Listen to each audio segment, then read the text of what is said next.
going to be talking about trade, the deerskin trade, and a lot of the actions going on that had a lot to do with the early history of South Carolina colony and the early days, the formative years of the country, actually. We're privileged today to have Sue Kelly, one of our trained guides, that will be showing slides and talking about Fort Congaree in the 18th century. Without further ado, I'll turn it over to you, Sue. Well, thank you very much, John. In my video block, it says Gary Kelly. I'm Sue. I'm using my husband's computer, but I wanted to take on a journey today through the kidnapping, murder, and the massacre in the 18th century that happened right in our park. There were 3 colonial parks that were in this region. Also, one of them was in the history park, but they're all in the 1700s. I'd like to start with this map. I love old maps.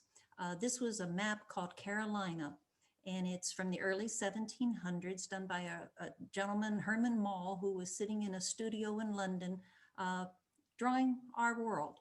And this is what it looked like to him. It was a ragged coastline. It had dozens of rivers.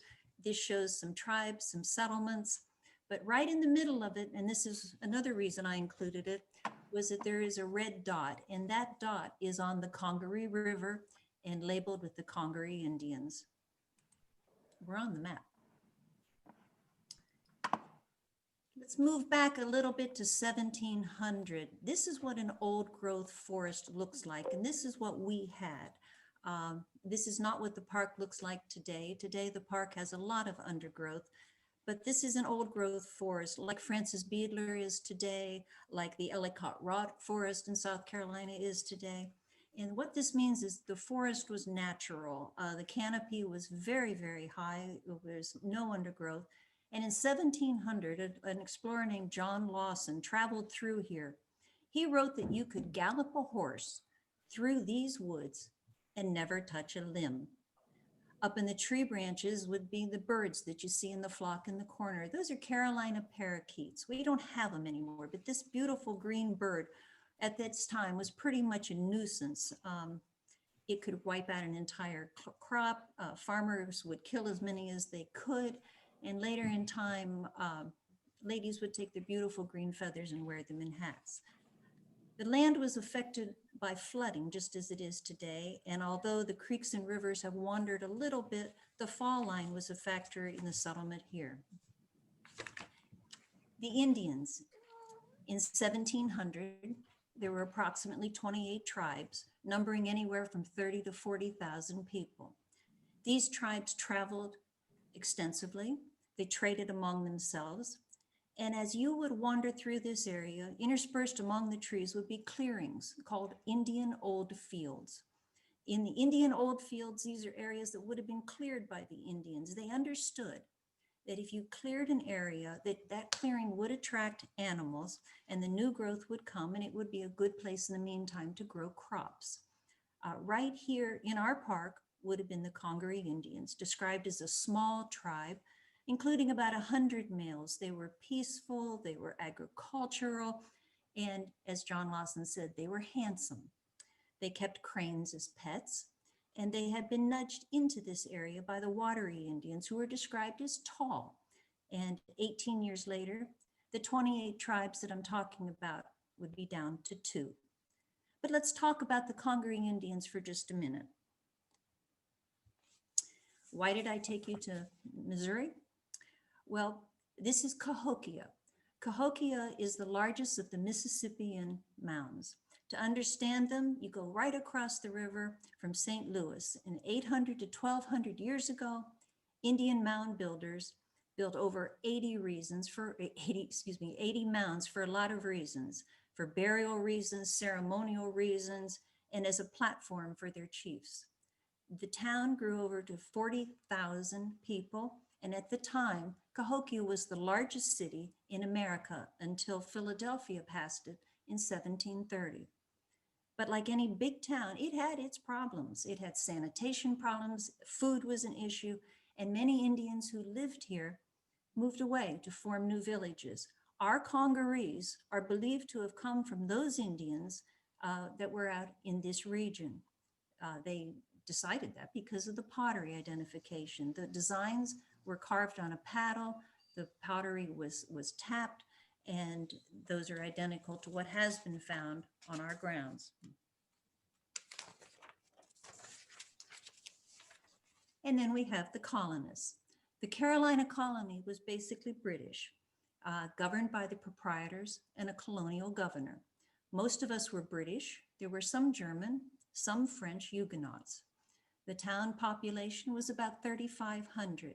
Most of these people were white, and almost all lived in Charlestown. In about 10 years, there would be a Black majority in the Carolina colony. Dealing with the growing Black population will influence decisions for decades. I'm glad he's smiling. If he wasn't smiling, he'd be a little scary. This is a trader. Scattered throughout South Carolina were about 100 traders, a rough edge of society, almost outcast group of men who wandered through the colony taking goods from Charlestown merchants and bringing back Indian goods. They were either hired by a merchant or they were given credit. They would travel with a pack horse and possibly an assistant. And the trade in South Carolina, in the Carolina colony, was supported by three main economies. Naval goods. Now remember, Britain had the biggest navy, and we had pitch, tar, we had wood for masts, we had wood for ships. We also supplied the Caribbean colonies with supplies such as salted beef, salted pork, and staves, which are the slats for barrels. And we traded with the Indians. What did the Indians want? They wanted everything. They wanted knives, they wanted guns, they wanted axes, hoes, clothing, blankets, metal cookware, and rum. This gent is wearing silk stockings. The rest of it is all his clothing with the exception of the pipe. The pipe being long like that would have been a tavern pipe. So he would have traded deerskins for his stockings and for his pipe. And what did the colonists want? Well, they want skins. They want deer skins. An average of 54,000 skins per year were shipped from Carolina from 1699 to 1715. And the colonists wanted slaves. From 1680 to 1720, 40,000 Indians were captured and shipped to the West Indies to work on sugar plantations.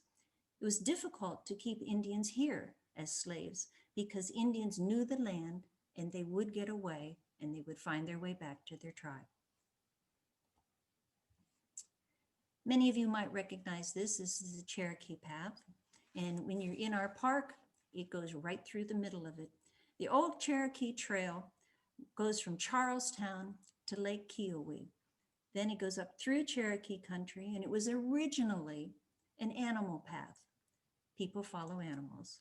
Then it became the Cherokee Path. Then it became the Cherokee Trail. And then it became State Road. And then it became Old State Road. The difference between a path and a trail is whether you can walk side by side or follow. It intersects with the Catawba Trail on the other side of the river. From there, you can walk all the way to New York, to Ohio, to Pennsylvania, anywhere north. It is also located parallel to the fall line on the Congaree River.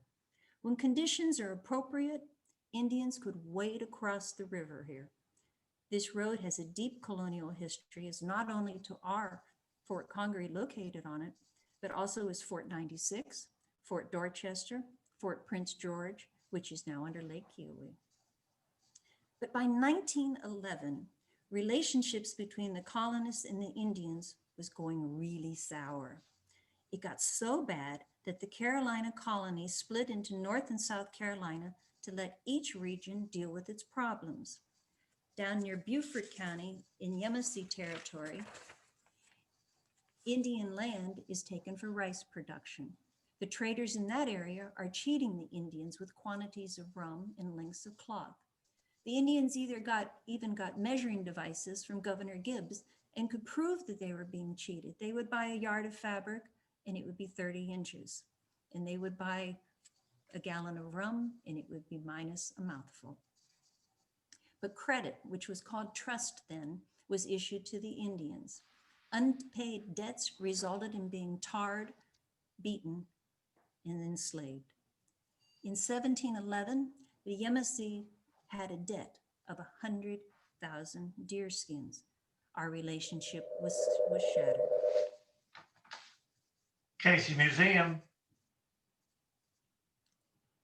In 1715, the Yamasee attacked the colonists around Charlestown, brutally killing about 400 colonists.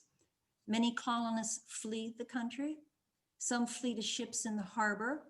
Half of all farming in the area is abandoned because nobody wants to live on the frontier. And Charlestown starts to starve. The colonial economy is tanking as all the credit has been issued to the traders, and all the credit that was issued to the Indians has been wiped out. You can't collect from dead people. So the colonists raised prices sky high for the naval stores, hoping to make up for the trading loss. On top of all of this, the white-tailed deer population is depleted. Only time will correct this. But several things happened simultaneously in 1716. First, on the Indian side, the Creek Indians capitalized on the chaos and organized 15 tribes against the colony, basically continuing the Yamasee War. Traders are being killed, houses are burned. The colonists approach the Cherokee and beg for help. The Cherokee have three choices: neutrality, side with the Creek against the colonists, or side with the colonists against the Creek. They are very slow to decide and eventually choose neutrality. They invite the Creek ambassadors to a treaty signing, but things go horribly wrong. The Cherokee kill 13 ambassadors and simultaneously burn several Creek villages. This is known as the Tougaloo Massacre and was obviously premeditated by someone. So the Cherokees are all in now with the British. They send 5,000 warriors to join our colonists, 1,400 militia and slaves, and they decimate the tribes. The Indians are killed, enslaved, or run away. Our Congarees are mostly gone. They are enslaved, killed, or taken in by the Catawba and the Cherokee. So, We are down from 28 tribes to just two, the Cherokee and the Catawba, by 1717. Sue, Yes. we have a request for if you could possibly turn up your microphone. I'll speak up. My microphone is what it is. Yeah, just a little louder, maybe that'll work. Okay, Thank you. I'll be closer. But something had to be done to protect the fragile trade following the Yamasee War. The Board of Commissioners takes control and sets up the public monopoly of 1716. All private trading has ended. All trading will be handled by the colony. Fair trade prices will be set. Pack horses will be available to the Indians. One pack horse can carry 150 pounds. A man can carry about 60. Regular stores were set up in Indian villages so the Cherokee and the Catawba don't have to travel close to the colonists. The person handling the store had to be literate so they could provide reports to the governor. And they also decided to build 3 frontier forts: Fort Moore in Augusta, the Winya Factory near Georgetown, and our Fort Congaree. These are called forts, but operated as trading posts built like forts. The person who would run the trade was called a factor. His assistant was a sub-factor. So these forts were called factories. Transportation of goods is greatly altered. Those carrying the goods from the fort to Charlestown are called porters or public servants. These are generally unarmed slaves and indentured servants. Many considered it a better life because they were unsupervised. They wore a very coarse cloth called Onnesburg, usually used for sacks to identify them. Some perimeters are drawn. There will be no enslavement of Indians within 400 miles of Charlestown. That perimeter is Tallahassee, Florida, to Nashville, Tennessee, to Richmond, Virginia. So Indian enslavement virtually disappears. The line is drawn between the 3 forts. Outside the line is frontier. You're on your own. Traders are now licensed and can't operate within 20 miles of the fort. So 2 of these forts, Fort Moore and Wynyard Factory had been completed in 1717. Fort Congaree is to be commanded by Lieutenant James Howe. He receives 12 men, supplies, and a pirogue, which is a flat-bottomed riverboat. Halfway up the Congaree River, the 12 men mutiny and leave Lieutenant Howe on the riverbank. They are never heard from again. Lieutenant Howe walks back to Charlestown, tells his story, and asks to be resupplied. Charlestown just couldn't afford it, and he decided to scrap the whole idea. Lieutenant Howe, by the way, ends up running a store in a Catawba village. A few months later, after pleas from the Cherokee to put up a fort, Charlestown hires Captain Charles Russell. Captain Charles Russell is a tough guy. He's a militia guy. He's, I think, the real deal. Cherokees want a fort, not just a trading fort, and want it also as a safe place for their families should trouble break out. Captain Russell is given a horse and is told to recruit his own men. He travels by land with 13 to 21 men and 3 slaves. 2 troops of rangers are sent to the region to patrol while the fort is being built. 80 Cherokees are waiting at the fort site to help him build the fort. By law, this will be the last time that any Cherokees will be allowed inside the fort. Okay, this is a picture from our tour. That's me on the left and my group. And this is a point on the trail called the Overlook. So if you see a little sign that says turn left here to go to the Overlook, what you're looking at here is the Congaree Creek. And I'm pointing to the bank, and at the top of the crest of the hill on the other side is where our fort would be. This is a LIDAR map. LIDAR is a light detecting process done with lasers. And records show, when we tried to figure out where Fort Congaree was, records show that it was located at the point where the creek turns south. So you can see right in the middle there, it points to Fort Congaree, and boy, does the creek turn south at that point. And here's our fort. Now, this is an artist rendering, but I think we can learn a lot from this. This fort operated from 1718 to 1722. It was 150 feet by 150 feet. It was palisaded, which means that it had timbers standing like a huge fence on 3 sides of it. The other side was the creek. There were 3 dry moats and there were bastions. Bastions are the corner points. Inside the fort, we believe that there were 3 buildings. And in the 4 years that the fort operated, there were anywhere from 13 to 50 men who resided here. And as you look at the canoes that are here, you'll see the stacked deer skins. You always stacked them with the fur to the inside. You'll see some bushels of corn that are there. The corn, it could substitute 1 skin. A bushel of corn could do that. And if you look around the people, you'll see that we have Indians, we have militia, and we have the 3 black slaves that are off to the left.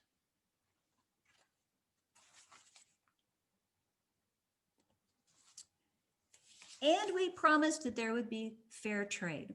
So you can see very easily here what is valuable. What the numbers represent is the number of pounds. So the first item, a gun at 16 pounds, is very, very valuable. On the second column, you'll see 20 pounds. A pound of vermilion and 2 pounds of lead, well, those are 2 toxic substances, but the Indians used them for painting, and that was a very valuable item too. The little chart on the right-hand side talks about the different kinds of skin and their value.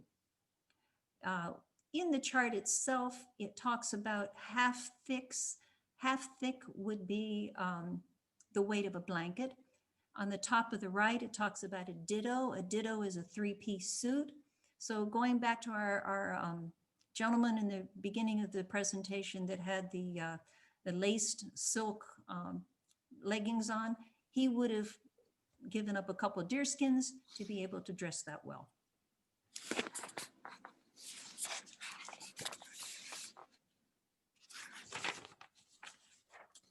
This this is that same LiDAR map. I've just blown it up here, but I wanted to show you the 6 lines that are running uh, basically north and south. And those are scrapings, because this is showing you how archaeology has come a heck of a long way. This was David Anderson in 1974. He decided that, yes, the fort must be around here somewhere. So he used motor graders, which are big old machines, and he scraped the surface. He thought it was the best way to excavate. And he found stuff. What he found was the campgrounds of the Indians. He found a lot of pottery shards, scrapers, and uh, basically gave us an idea of where the Indians were when they were trading, because remember, they're not allowed inside. In 1989, James Mickey was an archaeologist, and he found the eastern moat and the southeast bastion of the fort. And he found black glass and he found ceramics. But in 2011 and 2013, archaeologist James Stewart did 100 shovel test points in the area of the fort itself. I would say he found the mother lode. And this is James Mickey's chart on the right side. Going north to south, you see 2 parallel lines. That's a moat that he found. Moats went about 8 feet deep. They were sloped at the bottom and the deepest part being away from it.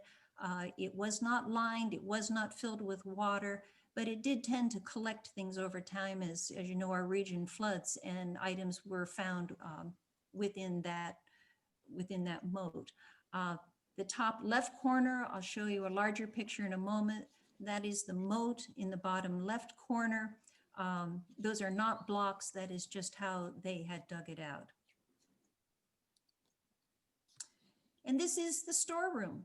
There's a cellar floor. Those are bricks, and the bricks were, can't quite see it here, but from the gentleman that's standing his legs going toward 12 o'clock, there was more of an angled line. In this cellar, they found a gun barrel, they found a knife, they found buckshot, they found a turtle carapace, that would have been probably dinner, and they found a bunch of barrel staves, and they've got, of course, the local brick that's right there. And now the good stuff. Here we go with archaeological finds that were found on our site. The first one is pipes. James Stewart said that in every shovel test point that he did, he found, and remember he did 100 of them, he found a piece of a pipe. These are maker's marks that they found on the pipes on the top row. And the way that they smoked pipes back in the 1700s was you would break off a little bit at the end of it, because it would tend to clog up. And you might also be sharing the pipe if it's a tavern pipe. So they're going to find a lot of pieces of pipe stems, but to find the bowl like this is pretty awesome. The bottom left is bronze, and that is a ring that would have been used for sealing wax. That was found at a tumble down house that was on the property, not on the fort property, but right nearby. You could see it from the fort. And you'll also see that it has a liant seal matrix. Now, there is a story with that is conjecture, that there were 32 Scottish Jacobites who supported the restoration of the House of Stuart to the British throne, who were sent over to America. It's a great way to get rid of your bad people. You send them away. And this sealing wax ring was a mass-produced ring. It would have been sold in stationery stores. And one of the 32 Scottish indentured servants that were sent here, one of them was a doctor, and he came to Fort Congaree. So maybe it was his, we're not sure. And the last piece there is a porcelain scraper that would have been used for the hides. And I think the top left one is probably the coolest piece. This was found with a metal detector. This was not on the fort site, but right nearby. This is a hand grenade, and it did not explode. It just kind of fell apart. But what are we doing with a hand grenade? Because this style is basically a ship-to-ship hand grenade that possibly would have been in Charleston. Um, the paste jewelry that is on the right side, paste jewelry is made by grinding up leaded glass, adding some gum. You can press it, you can carve it, you can mold it. And if you can see that, it's got a great ship design on it. The bottom left corner is black glass. Black glass, it has various minerals that are added to it. Could have been iron, could have been magnesium, could have been one of about 15 other minerals. It made it darker, it made it stronger. And then, of course, we have the trade beads.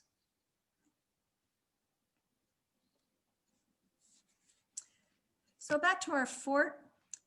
In 1719, it's a year old, the colonists have already had it with the proprietors and petitioned King George I to take over from the proprietors. That is granted. It takes about 10 years to figure out how to pay off the proprietors and how to get it back under the king. But in 1729, that's all finally finalized. We are now under the king. By 1721, we are operating as a royal colony and have a royal governor, Francis Nicholson. He arrives with 100 British independent companies of foot and 4 officers. These are the first British military to be sent to South Carolina.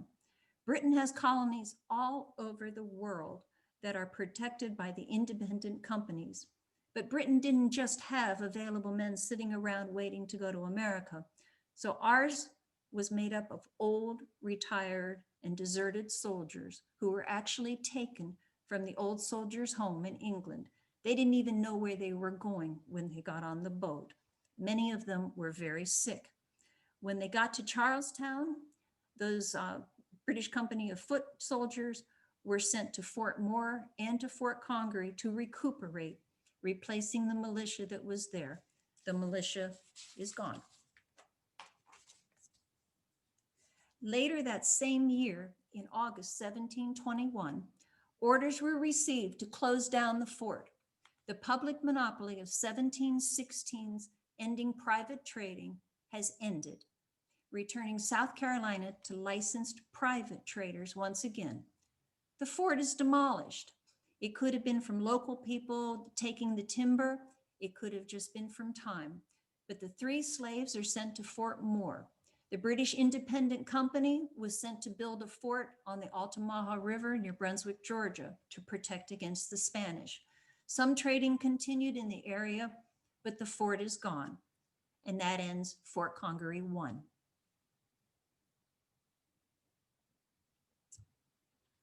So who's this guy? I'd like to introduce you to Governor Robert Johnson. We are now back under the crown. We are under King George II. And this is Royal Governor Robert Johnson. And he has a problem. Those who might immigrate here are very reluctant. They want immigrants. Immigrants pay taxes. And South Carolina has had Indian wars, rattlesnakes, all kinds of diseases, and in some locations, a 20-to-1 Black population to white in Charlestown. Governor Robert Johnson said, "Nothing is so much needed in South Carolina as white inhabitants." Governor Robert Johnson really wants to attract new white immigrants to protect against hostile Indians and French and Spanish invasions. There needed to be a buffer zone, and he develops the township scheme. Township scheme, scheme is a good word, it means plan. So he chooses 10 locations in South Carolina. You can see number 9, which is about at 10 o'clock there. That's the Welsh track that came along about 5-6 years later. But each of these 10 locations in South Carolina was to have 20,000 acres. He said that if you come to South Carolina, you get waived taxes for 10 years, a town lot, 50 acres in the township to farm, and when the township reaches 100 heads of household, you can send 2 representatives to Charlestown. The town lots, which became Granby, were important to the governor. He did not want South Carolina to look like Virginia. Plantations spread all over the place with miles between them. You didn't have any neighbors, and he didn't like it. So if you had to live in the town, you'd get farmland nearby. Governor Johnson also knew that the name Congaree wouldn't attract people here, as it's an Indian name. So he chose Saxe-Gotha, commemorating the marriage of the Prince of Wales to Princess Augusta of Germany. That should attract both British and Germans to the township, and it did. Saxe-Gotha, there we go. If you look at this, you'll see the parish, you'll see the township. The difference is the church and the township itself. Parish is the church land, and the township is the township itself. You'll see Granby there is a big square, and the red square that is there is Fort Congaree 1. I call this a puzzle map because, boy, is it complicated, but the red dot is where Fort Congaree 1 was. And I'm going to tell you about two brothers, and keep that little spot in your mind. One other thing that's interesting here is people think of Granby as just being on the one side of the river. Granby was on both sides, and there's your river going through the middle of it. Two brothers, Patrick and Thomas Brown from Londonderry, England, received 2 tracts of land in Saxe-Gotha. Patrick receives the land where the old Fort Congaree 1 was. Thomas also receives land, and the two open a trading post not far from where the old fort was. The town of Granby grows nearby. Granby is named for General Manners, Marquis of Granby, who was a British war hero. The trading post, operated by the Brown brothers, operates for 18 years. But in 1745, Indian uprisings are occurring again. George Haig, the surveyor, judge, and local militiaman, leads the colonial representation into Indian territory to try to quell the uprisings. On the way, he rescues 2 Catawba Indians who were being held captive by other Indians.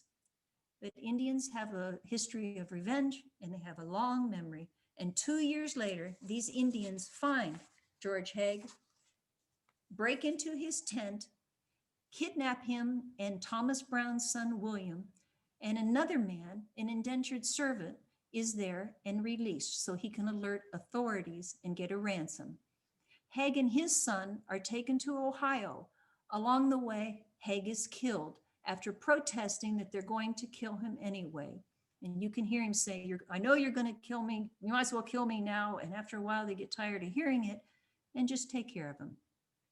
The boy is eventually returned about a year later. He is mentally affected. He changes his name to Jacob Gardner. He marries, and he has 6 children. But jumping back to 1748, 3 weeks after this kidnapping, Governor James Glenn declares that Saxe-Gotha needs a new fort. Okay, this is Granby. You've got the Congaree Squiggly River, or Congaree Creek in the bottom. You've got the Congaree River going north and south. And that is the second Fort Congaree, which is where the red square is. Granby is the site for this new fort. It's right beside Old State Road. This fort gave the citizens of Granby a safe haven from Indians. It was built by Captain James Campbell. It is bigger than Fort Congaree 1. Fort Congaree 1 was 150 by 150. This is 170 by 170. It has an officer's house, 3 barracks, a storeroom, a guardhouse, and workshops, and is commanded by Lieutenant Peter Mercier. This is a real fort. This is not a trading post. It is manned by the British Independent Company of Foot again, but it is not well stocked. The Brits had a lot of colonies and a lot of mouths to feed, so they didn't really deal with that. They expected the people who were being protected to feed them, so the locals did that. The soldiers relied greatly on local citizens for food, but this fort had an interesting feature. Women were allowed to stay here, wives, girlfriends. They could sleep in the general barracks in the married corner, but they were expected to cook and clean. By 1754, The French are giving the British colony problems. They are aggressively settling the Ohio Valley down through the Appalachian Mountains. They are bigger issues to worry about than the South Carolina backcountry. Fort Congaree, too, is shut down. Lieutenant Mercier and most of his garrison joined Colonel George Washington in Virginia on an expedition to build Fort Necessity in the Ohio Valley. The 800 people who live in Granby are without an occupied fort after 6 years. But in 1761, Fort Congaree II is used again as a training ground for 2,800 British regulars and South Carolina provincials, including Francis Marion, Isaac Huger, William Moultrie, and Andrew Pickens. We're going to fast forward to the American Revolution. Fort Granby, 1780. In 1780, Charleston is captured by the British. And within months, the British sweep into the mid-state, establishing British forts. These were considered communication forts that you could run from one to another, to another, to another to carry messages. One of them was right up Old State Road, Fort Granby. Now, this is an artist rendition from 1970. The fort itself is pretty accurate. When I read Lieutenant Colonel Henry Lee, who is he's a big deal. I'll talk about him in a minute. When I read his memoirs, he didn't talk about the cannons being on the other side of the river. He said that they were on the west side, that Captain Finley erected a battery in the margin of the woods to the west of the forts. So look at this for the fort value and move the guns to the other side. Fort Granby was a trading post operated by Joseph Kershaw and James Chestnut. In 1781, the British captured it and built a palisaded wall, bastions, a dry moat. They piled up abatis and set up two 12-pound cannons. The fort was commanded by Major Andrew Maxwell. He's a Tory from Maryland, and he had about 340 troops, including 280 loyalists. Now, Major Andrew Maxwell is not known for any of his military accomplishments. He was known for looting and plundering. Inside Fort Granby was all his stuff that his troops had stolen from nearby homes. In February 1781, General Thomas Sumter, in command of about 300 militia, lays siege to Fort Granby. Now, siege means nothing in, nothing out. It's a boundary, and we're just going to sit tight. He hasn't got any cannons, so he makes one. It's called a Quaker gun. It's made out of a log, and it has two tobacco barrel ends. The Patriots demand that Major Maxwell surrender the fort, and they use this Quaker gun as a threat. But Maxwell sees the Quaker gun. He basically laughs at him and doesn't take him at all seriously. Sumter is aware that Francis Lord Rawdon has a lot of British troops in Camden, and he's concerned that they will come to the fort, so he takes his troops and leaves. In May 1781, Sumter comes back, but he's better prepared this time. He has a cannon, a real one, and once again lays siege. But he hears about British supply wagons in Orangeburg. He takes his cannon, he takes half of his men to Orangeburg, and he captures the supply wagons. But who comes to the rescue? Light Horse Harry Lee. Light Horse Harry Lee is Robert E. Lee's dad, and he arrives at Fort Granby with 500 men and two 6-pound cannon. To talk about the light horse part, light horse is a description of a cavalry. They were lightly armed. They were more used for raiding, for scouting, patrolling, communications, and he was lieutenant colonel of one of those. The cannon had an effective range of about 1,000 yards. It shot a cast iron ball, and it's highly maneuverable, so he could take these cannon wherever he needed to go. He declares Sumter's left behind men to be his. Sumter's men and Lee's own men fire muskets at Fort Granby, and Major Maxwell surrenders on 2 conditions. His men get parole, and he gets to keep his plunder, and he gets to keep it without anybody looking at it first. Lee is anxious to leave, and he agrees.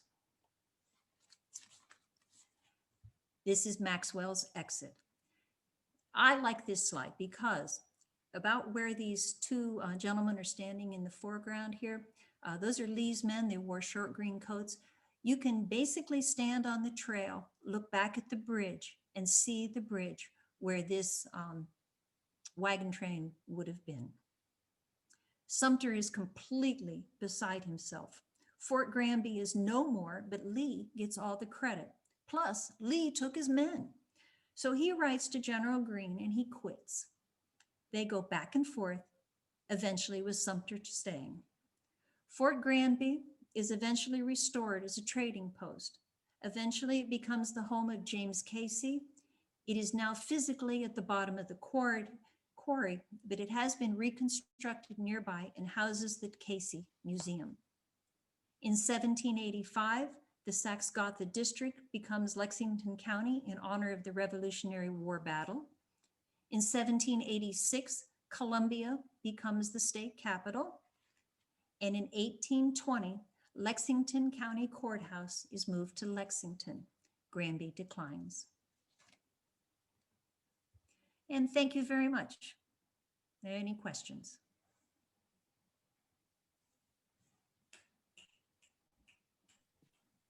Very good, Sue. Thank you. I've heard rumor that regarding the Congaree Creek where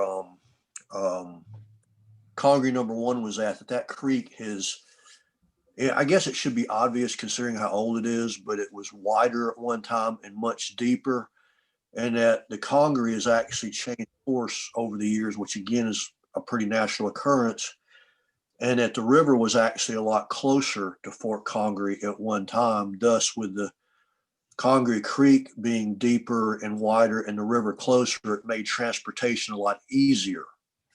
I'm not sure the accuracy of that. I'm just curious if you've heard anything along those lines. You are quite accurate. Here we go. Here you can kind of see this on the LiDAR map.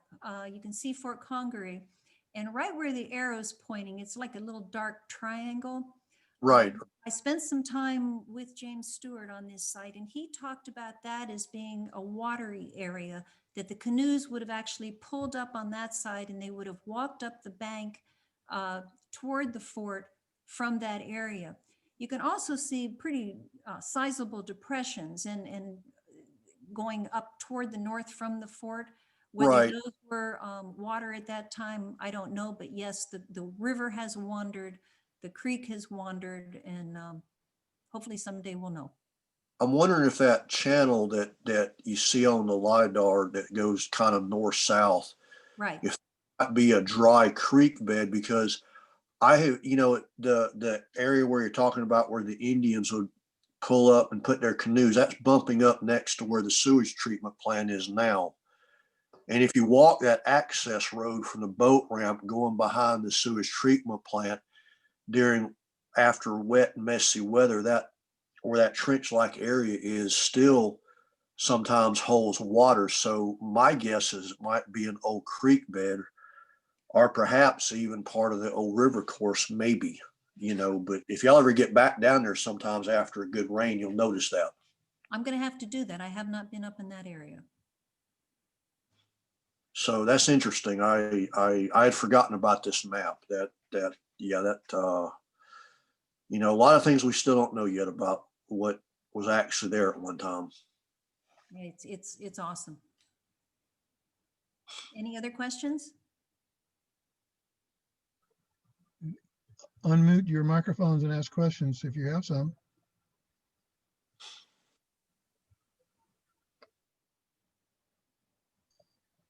Sue, would you go to the last slide, or if we don't have any more questions?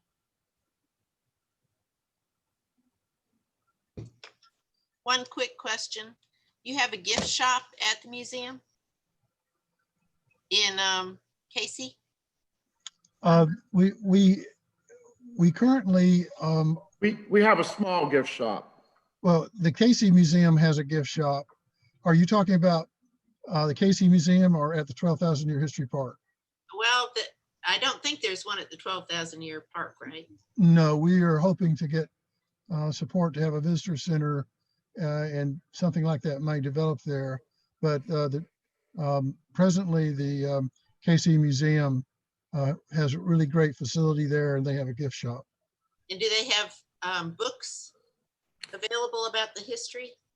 They I have think a very small gift shop, a handful of books, a few Right. T-shirts, coffee cups, that kind of thing. Nothing in comparison to like the State Museum or the military museum down by the stadium, but they have a little bit. Yeah, just some a small selection of books here, and we'd like to add to that at some time in the future. But you know, and the thing about it is, you know, there's not a lot of histories written about the area, but you know, there's some that we can find that have like chapters, you know, in like other books that would kind of tell you more about the area.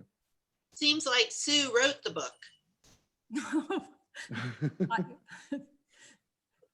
Actually, I think it's done. You just need to print it. that's not a bad idea. That's not a bad idea at all, Sue. Maybe that's something to think about.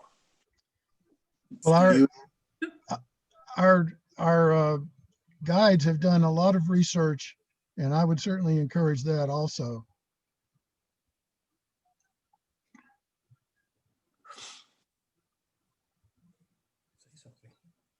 Any more questions? If not, we can wrap this up. I want to invite you out to the park. We're hoping to get our in-person tours started back in the spring. And if you see our website there, if you check our website, we should have some updates on our schedule for the spring, both virtual tours and in-person tours. We're hoping to get that up at the website, you know, the next few weeks. I want to thank everyone for attending. Sue, a great job. And I think everybody realizes the complexity and the interesting story that we have to tell there with Fort Congaree and the 18th century. The 18th century, to me, doesn't get the service it deserves in terms of our discussions, certainly in the history of the colony of South Carolina, certainly in the history of the Midlands, and even on a national basis. So we hope to see you at the park later in the spring. In the meantime, tune in to our virtual programs, which will continue if we are not out in the park, but check our website for the latest schedule. Thank you, Sue. It was a great presentation. Maybe we'll see y'all soon. Oh, thanks, DC. Thank you, John. Thanks, Thank you. thanks all for attending. We will sign off, and we have our next program on Thursday, where we'll be talking about settlement patterns in the Midlands and around the Casey area and the Lexington area with J.C. Fennell from the Lexington County Museum, and also compare that to the settlement going on in the lower Congaree Basin near the Congaree National Park. And we'll have John Manchester from Congaree National Park also participating in that discussion. So we hope to see you this Thursday. And Yep. Everyone stay safe and take care. If I don't have a major brain fart like last Thursday, I'll try to tune in. Okay, TC. I All don't right. forget. Thank you, John. Thank you. Thanks very much, guys. Bye-bye. Bye-bye.